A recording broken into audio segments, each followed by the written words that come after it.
Good morning students, welcome in online class 10th class chapter 1 स्वर्णिम भारत प्रारंभ से भारत 6 ईस्वी तक। इसके पहले मैंने आपको कल पढ़ाया था। कल आपको मैंने कौन से इसके बारे में पढ़ाया था? महाजनपद के बारे में, मौर्य वंश के बारे में और शुंग वंश के बारे में। ठीक है, आज हम पढ़ेंगे सातवाहन वंश, गुप्त साम्राज्य, वर्धन वंश और पाल वंश कि इनके बाद में शुंग वंश के बाद में कौन सा आया? सातवाहन वंश। सातवाहन वंश की स्थापना 60 ईस्वी पूर्व में शुमुक नामक व्यक्ति ने आंध्र में की थी। आंध्र जो है वो गोदावरी और कृष्णा नदियों की घाटियों में स्थित है में की थी। इसे आंध्र राजवंश के नाम से भी कहा जाता है। अब आपसे क्वेश्चन छोटा भी होता है कि आंध्र राजवंश के नाम से किसको जाना जाता है? तो वो है शुमुक नामक व्यक्ति को। सातकर्णी प्रथम इस वंश का प्रथम योग्य शासक था। इस सातवाहन वंश का कौन प्रथम शासक था? योग्य शासक था सातकर्णी, जिसने सातवाहन वंश की शक्ति और सत्ता का विस्तार किया। उसने उसको सत्ता को आगे की तरफ बढ़ाया। फिर है सातवाहन वंश के समस्त शासक हिंदू धर्म को मानने वाले थे। कि सातवाहन जो वंश है इसके जितने भी अनुयायी थे, जितने भी पालन करता थे, वो सभी हिंदू समाज से थे। उन्होंने वैदिक यज्ञों और वर्णाश्रम व्यवस्था को प्रतिष्ठित किया था। उन्होंने वर्णाश्रम व्यवस्था और वैदिक यज्ञों की यज्ञ करने से तो वो सभी उन्होंने इस चीज का प्रतिष्ठित किया तथा यवनों और शकों से भी संघर्ष किया। सातवाहन शासकों ने पश्चिमी दक्कन में अनेक चैत्यों और विहारों का निर्माण करवाया, जिनमें काली का चैत्य प्रसिद्ध है। कौन सा चैत्य प्रसिद्ध? काली का चैत्य प्रसिद्ध है। सातवाहनों ने चांदी, सोने, तांबे, कांसे की मुद्राएं चलाई। इन्होंने कौन सी मुद्राएं? सोने, चांदी, कांसे, तांबे की मुद्राएं चलाई और ब्राह्मणों को भूमि दान देना इन्होंने ही प्रारंभ किया। कि जो ब्राह्मण जो यजमान होते हैं, जो शुद्धिकरण इन सब का कार्य करवाते हैं, तो ब्राह्मणों को भूमि दान देना या दान में भूमि को देना, ये इसी सातवाहन वंश से प्रारंभ हुआ था। अब आता है अगला गुप्त साम्राज्य। गुप्त साम्राज्य, गुप्त युग भारतीय इतिहास का स्वर्ण युग कहा जाता है। कि गुप्त युग जो था उसको भारतीय इतिहास में स्वर्ण युग के नाम से भी जाना जाता है। मौर्य साम्राज्य के पतन के पश्चात, क्योंकि मौर्य जो साम्राज्य था वो भी इतिहास में एक बहुत अच्छा युग रहा था, तो मौर्य साम्राज्य के पतन के पश्चात जब वो खत्म हुआ था तो भारत की राजनीतिक एकता क्या थी? वो एक तरह से समाप्त हो चुकी थी। इस बीच कुषाण वंश, सातवाहन वंश ने क्रमशः उत्तरी और दक्षिणी भारत में स्थिरता लाने का प्रयास किया, किंतु वह अपने अपने क्षेत्रों तक ही सीमित रहे।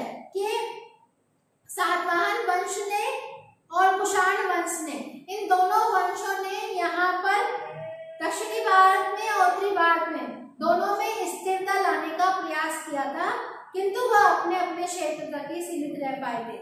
275 ईस्वी में पूर्वी भारत में एक नए राजवंश का उदय हुआ, जो कि गुप्त साम्राज्य या गुप्त वंश के नाम से जाना जाता है। गुप्त संभवतः कुषाणों के सामंत थे। जो कुषाण थे उनके सामंत हुआ करते थे। श्री गुप्त को गुप्त वंश का संस्थापक माना जाता था। इसने महाराज की उपाधि धारण की थी, क्योंकि महाराजा की उपाधि बहुत कम लोगों को मिलती थी। तो इस गुप्त साम्राज्य के प्रथम शासक ने महाराजा की उपाधि धारण की थी।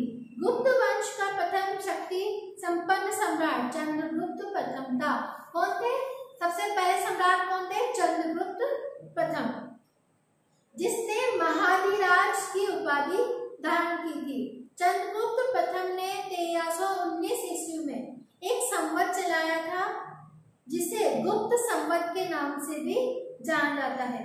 समुद्रगुप्त के समय गुप्त साम्राज्य का सर्वाधिक विस्तार, जो चंद्रगुप्त प्रथम के बाद जो नेक्स्ट आए थे वो थे समुद्रगुप्त। समुद्रगुप्त के समय तक गुप्त साम्राज्य का पूर्ण प्रसार विस्तार हो चुका था।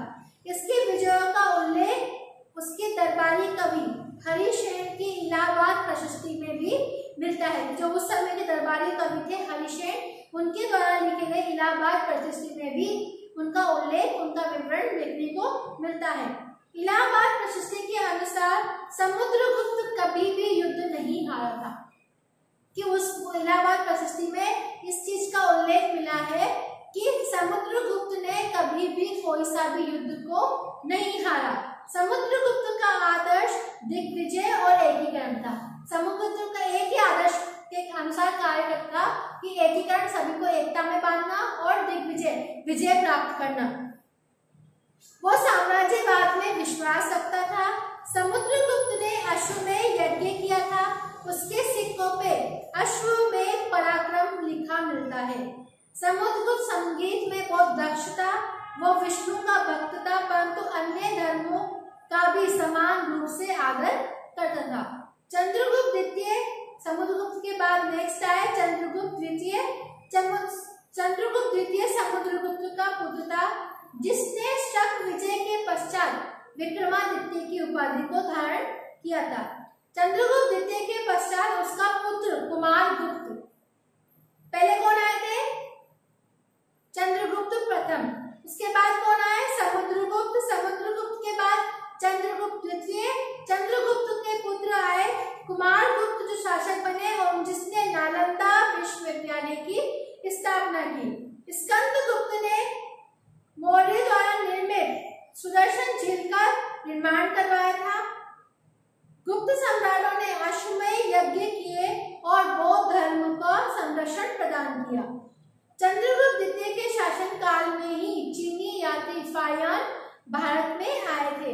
गुप्तकालीन साम्राज्य सुशासित था, उसमें अपराध बहुत कम होते थे और कर भार भी बहुत कम था। सरकारी कामकाज की भी भाषा, जो भाषा होती थी वो संस्कृत भाषा होती थी। गुप्त काल के प्रमुख साहित्यकार थे कालिदास, शुद्रक, विशालदत्त एंड अमर सिंह आदि। आर्यभट्ट, वराहमित्र और ब्रह्मगुप्त ने गुप्त काल में गणित, ज्योतिष विज्ञान के क्षेत्र में महत्वपूर्ण योगदान दिया था। गुप्तकालीन समाज परंपरागत रूप से 4 वर्णों में विभाजित किया गया था। वर्णों का आधार जो था वो गुण और धर्म न होकर जन्म था। स्त्रियों को समाज में महत्वपूर्ण स्थान प्राप्त था। तो ये था गुप्त साम्राज्य। इट मीन्स मौर्य साम्राज्य के बाद दूसरा आदर्श साम्राज्य जो था वो गुप्त साम्राज्य। अब अगला पढ़ेंगे हम वर्धन वंश। वर्धन वंश जो थे पुष्यभूति वंश का था। वर्धन वंश दिल्ली के निकट थानेश्वर में शिव उपासक पुष्यभूति ने 6वीं शताब्दी में वर्धन वंश की स्थापना की। वर्धन वंश के 3 प्रमुख शासक हुए थे, प्रभाकर वर्धन, राज्यवर्धन और हर्षवर्धन। हर्षवर्धन के साम्राज्य की सीमाएं उत्तर में हिमांचित पर्वतों, दक्षिण में नर्मदा नदी की तट और पूरब में गंजाम और एवं पश्चिम में वल्लभी तक फैली हुई थी।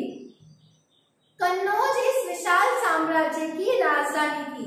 हर्षवर्धन निसंतान था, उसकी कोई संतान नहीं थी। उनकी मृत्यु के साथ ही 647 ईस्वी में पुष्यभूति वंश का भी अंत हो गया, मतलब वर्धन वंश का भी अंत हो गया।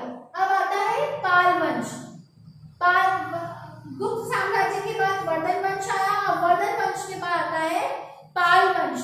पाल वंश की स्थापना 750 ईस्वी में गोपाल ने की थी।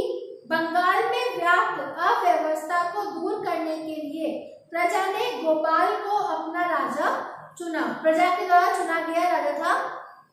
इस वंश का सबसे प्रतापी राजा धर्मपाल था, जिसने अपने राज्य कन्नौज तक विस्तृत किया और प्रतिहारों के राष्ट्रकूटों के साथ हुए संघर्ष में भी अपने राज्य को सुरक्षित रखा। पाल वंश के शासक बौद्ध धर्म के अनुयायी थे। इनके शासन काल में बौद्ध शिक्षा केंद्रों की बहुत उन्नति हुई थी। बौद्ध धर्म के अनुयायी होने के कारण उन्होंने बौद्ध शिक्षा को भी प्रचार प्रसार करवाया था। पाल वंश के राजा कला एवं वास्तुकला के अत्यधिक प्रेमी थे। ये वास्तुकला और राजकीय कला, मतलब राजा जो थे वो कला प्रेमी थे। धर्मपाल ने विक्रमशिला विश्वविद्यालय की स्थापना भी की थी। ये हो गया पाल वंश। सातवंश, गुप्त साम्राज्य, वर्धन वंश और पाल वंश। आज हमने इन चारों के बारे में अध्ययन किया, आप सबको समझ में आ गया होगा। अब इसके अगले का नेक्स्ट जो है राष्ट्रकूट वंश, गुर्जरपति वंश, चोल वंश, पल्लव वंश और चालुक्य वंश, इनके बारे में हम अगली क्लास में पढ़ेंगे। Have a nice day and thank you.